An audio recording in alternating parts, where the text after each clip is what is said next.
on Sri Lanka. Today we are talking about Houghton Plains, that is one of a beautiful place in Sri Lanka. Pearl of the Indian Ocean and Teardrop of India. Sri Lanka has two names that it's also known as. The first is Pearl of the Indian Ocean. This is said to be named after its incredible beauty, varied biodiversity, as well as one of its main exports being precious gemstones. The cheapest way to get from Colombo to Houghton Plains National Park is by train. Lying 32 km south of Nuwara Eliya in the central highlands of Sri Lanka, Houghton Plains National Park, along with the adjoining Peak Wilderness Sanctuary, constitutes Sri Lanka's most important catchment area of almost all major rivers.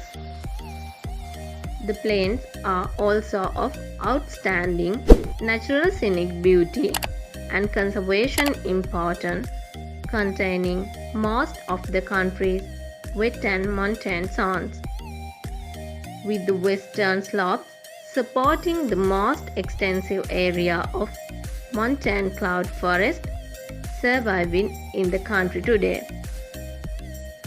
The park, upgraded to National Park status on March 1988, comprises a gently undulating highland plateau at the southern end of the country's central mountain massif. Dominating the area to the north is Mount Thotipalakanda and to the west Mount Kirigalpotha, both just falling short of Sri Lanka's largest peak, Sripada.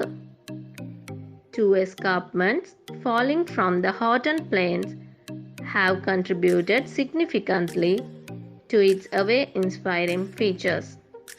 The small World's End dropping by 274 meters and the Big World's End dropping by a rather larger 884 meters. The altitude of the park ranges from around 1,800 meters to 2,389 meters. Traditionally known as Maha Eliya, the area was renamed as Houghton Plains after Sir Robert Houghton, a former British governor who travelled to the area to meet the Rate Mahatmya of Sabaragamu province in 1836. Stone tools dating back to the Balangoda culture of prehistoric times have been found within the park boundaries, but no other cultural relics have yet been discovered. Well recognized for its rich biodiversity, Houghton Plains flora has a high level of endemism, with 5% of the species thought to be endemic. The plateau at 2,100 meters supports grassland frightened and interspersed with patches of dense montano cloud forest. With regards to fauna, elephants disappeared from the region almost a century ago.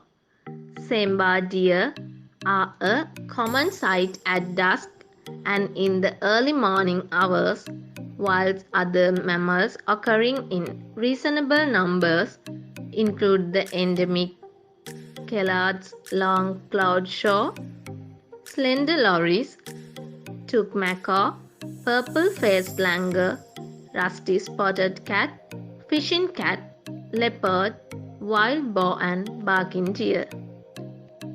12 endemic bird species can be found in the park, such as the Sri Lankan blue magpie, the dull blue flycatcher, the white eye and the wood pigeon. Not only great for bird watching, but it's also a heaven for butterfly enthusiasts too. A 10-kilometer trail runs through the park, which takes in a swim at Baker's Fall and the two main attractions of Big and Little World's End. Locals regard these escarpments as the finest in the country, looking over the southern plains to see 60 km away. Houghton Plains is best visited in the early morning, so aim to get to the gate for around 5 am for the trek up to the big world's end. Going later in the day will increase the chances of your weave being swallowed by cloud. The park is reachable from bases in Nuwara Eliya, Belihul Oya, Koslanda and Haputale. Stay tuned with the Malisa Mix to learn more about these beautiful Sri Lankan places. Subscribe to watch videos like this and click on the bell icon.